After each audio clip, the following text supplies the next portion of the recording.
আজকে শুটকি তরকারি রান্না করব। তো শুটকিটা কিন্তু মোটামুটি অনেকেই পছন্দ করেন। আমি তো খুব পছন্দ করি, কারণ আমার ফ্যামিলি অনেক পছন্দ করে শুটকি।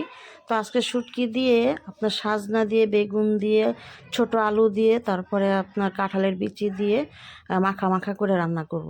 তো আমি সাজনা নিয়ে আসছি, সাজনার সাথে ছোট আলু দিছি, বেগুন এগুলো দিয়ে সুন্দর করে কষিয়ে তারপরে রান্না করব।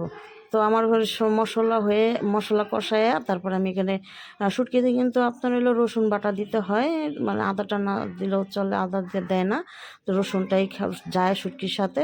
তো রসুন বাটা দিয়েছি আমি, আর ভালো করে কষিয়ে নিয়েছি।